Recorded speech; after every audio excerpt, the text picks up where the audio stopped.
প্রিয় দর্শক, বেঙ্গল স্টুডিওর আজকের ভিডিওতে আপনাদেরকে স্বাগতম। কালের বিবর্তন ও বহুজাতিক সংস্কৃতির প্রভাবে মানুষ এখন তাদের নিজস্বতা হারাচ্ছে। তা সত্ত্বেও একটি ক্ষুদ্র নৃগোষ্ঠী এখনও তাদের ধর্মীয়, ভাষাগত ও জাতিগত স্বাতন্ত্র্য রক্ষা করে চলেছে। বাংলাদেশের বৃহত্তর জনগোষ্ঠীর সাথে স্বকীয় সত্তা বজায় রেখে সহ অবস্থানকারী অতি অল্প পরিচিত ক্ষুদ্র এই নৃগোষ্ঠী হচ্ছে মণিপুরী মুসলিম, যারা পাঙ্গাল নামেও পরিচিত। তো চলুন বন্ধুরা, বৈচিত্র্যময় এই পাঙ্গাল জনজাতির সম্পর্কে অবাক করা কিছু তথ্য জেনে নেওয়া যাক।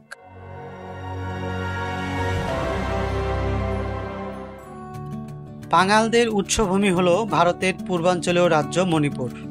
মণিপুরীদের মধ্যে ইসলাম ধর্মের অনুসারী সম্প্রদায়টি পাঙ্গন বা পাঙ্গাল বা মণিপুরী মুসলিম হিসেবে পরিচিত। বাংলাদেশের সিলেট, মৌলভীবাজার, হবিগঞ্জ ও সুনামগঞ্জ জেলার নানান স্থানে প্রায় 25,000 মণিপুরী মুসলিম বসবাস করে। ইসলাম ধর্মাবলম্বী হওয়া সত্ত্বেও পাঙ্গালরা তাদের নিজস্ব সাংস্কৃতিক বৈশিষ্ট্য ও ঐতিহ্য আজও বজায় রেখেছে। তাদের ঘরবাড়ি, পোশাক পরিচ্ছদ, খাদ্যাভ্যাস ও জীবনধারা স্বতন্ত্র এবং বৈচিত্র্যে ভরপুর। কথিত আছে যে মণিপুর রাজ্যে ভারতবর্ষের কোনো এক অঞ্চলের পাঠান মুসলিম ব্যবসা বাণিজ্য করতে মণিপুর যান। তাদের এক মৈতৈ মণিপুরী মেয়ের সঙ্গে প্রেমে আবদ্ধ হন এবং তাকে বিবাহ করে সন্তানাদি সহ সেখানে স্থায়ীভাবে বসবাস করতে থাকেন। মৈতৈ মা এবং পাঠান মুসলিম পিতার বংশধররাই পরে পাঙ্গাল বা মণিপুরী হিসেবে পরিচিতি পায়। তারা মায়ের ভাষায় কথা বলে এবং পিতার ধর্ম পালন করে।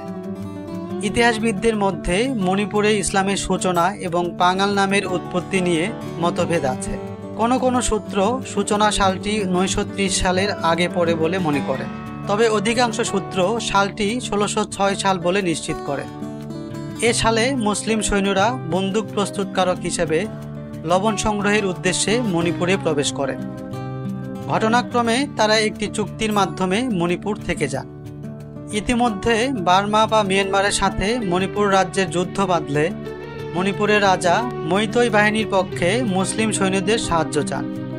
যুদ্ধে তারা বীরত্বের পরিচয় দেন। মৈতৈ বাহিনী জিতে যায়। রাজা খুশি হয়ে তাদের পাঙ্গাল উপাধি দেন। মৈতৈ ভাষায় পাঙ্গাল মানে শক্তি বা শক্তিশালী। এই সৈন্যরা মৈতৈ সম্প্রদায়ের মেয়েদের সঙ্গে বৈবাহিক বন্ধনে আবদ্ধ হন এবং মৈতৈ সংস্কৃতির ইসলামের সঙ্গে সাংঘর্ষিক নয় এমন দিকগুলো গ্রহণ করে। কালক্রমে তাদের বংশধররা পাঙ্গাল বা পাঙ্গন নামে পরিচিতি পায়। পাঙ্গালরা সুন্নি মুসলিম, তবে স্থানীয় বাঙালি মুসলিম জনগোষ্ঠীর সঙ্গে পাঙ্গালদের সামাজিক কোনো সম্পর্ক নেই বললেই চলে। তাদের ধর্মাচরণ, সমাজ ব্যবস্থা ও রীতিনীতির সাথে বাঙালি মুসলমানদের পার্থক্য রয়েছে। পাঙ্গালরা প্রচণ্ড ধর্মভীরু ও রক্ষণশীল। পাঙ্গাল মেয়েরা কঠোর পর্দা প্রথা মেনে চলে। পাঙ্গাল সমাজ নিজেদের সম্প্রদায়ের বাইরে বৈবাহিক সম্পর্ক অনুমোদন দেয় না। পাঙ্গাল মেয়েরা কুর্তি, সালোয়ার ও ফানেকের মতো নিজস্ব পোশাক পরিচ্ছদ পরিধান করে। পুরুষদের ঐতিহ্যবাহী পোশাক হলো লুঙ্গি ও পায়জামা। পাঙ্গালরা ইসলামিক আইন কানুন কঠোরভাবে বিশ্বাস করেন ও পালন করেন, যেমন নামাজ পড়া, রোজা রাখা, ফিতরা দেয়া, জাকাত দেয়া, হজ করা, মহরম, ঈদে মিলাদুন্নবী, ফাতেহা ইয়াজদাউম ইত্যাদি। পাঙ্গালদের মসজিদগুলোতে কেবল পাঙ্গাল ইমামরাই ইমামতি করেন। নানান সামাজিক ধর্মীয় অনুষ্ঠানে তারা মাতৃভাষা ও ঐতিহ্যকে গুরুত্ব দিয়ে থাকে। তাদের সামাজিক ও ধর্মীয় অনুষ্ঠান বা বিয়ের অনুষ্ঠানগুলোতে কোরআন শরীফের তর্জমা ও তাফসির, বিভিন্ন হাদিসের পাঠ ও ব্যাখ্যা সব কিছু মাতৃভাষায় করা হয়ে থাকে। এছাড়া বিয়ের দিনে কাশিদা নামে পরিচিত এক ধরনের লোক ঐতিহ্যবাহী বিয়ের গান ও নাচের অনুষ্ঠান করে থাকে, যা পাঙ্গালদের একান্ত নিজস্ব। ঈদ পাঙ্গালদের সর্ববৃহৎ ধর্মীয় উৎসব। ঈদের দিনে গোত্রবংশ নির্বিশেষে সব শ্রেণীর পাঙ্গাল এক কাতারে সমবেত হয় এই দিনটি বিশেষভাবে উদযাপন করার জন্য। ঈদের জামাতও নির্দিষ্ট স্থানে অনুষ্ঠিত হয়।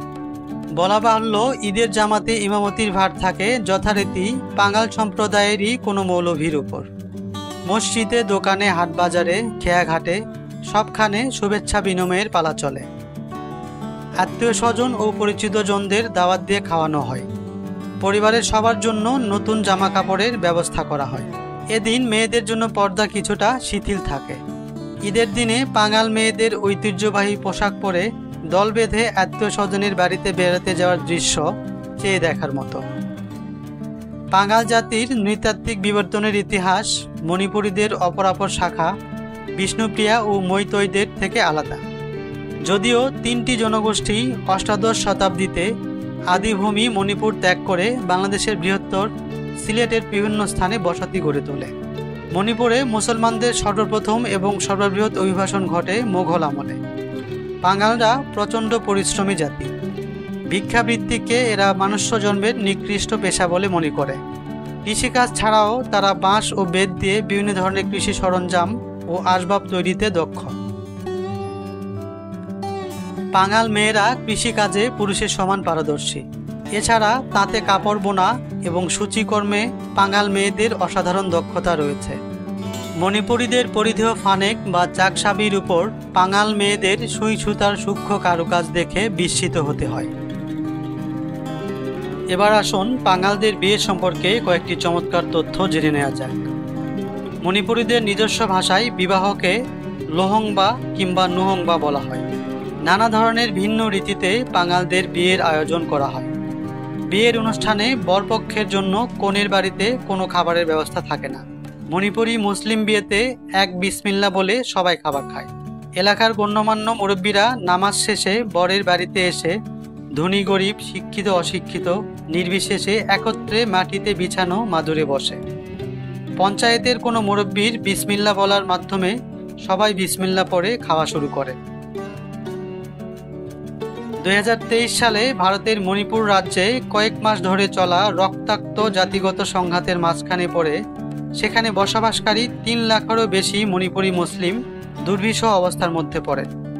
এছাড়াও বাংলাদেশে বসবাসকারী বাঙালরা সরকারের উদাসীনতা, রাজনৈতিক অস্থিরতা ও বিভিন্ন সামাজিক ঘাত প্রতিঘাতের কারণে অস্তিত্ব সংকটে পড়েছে।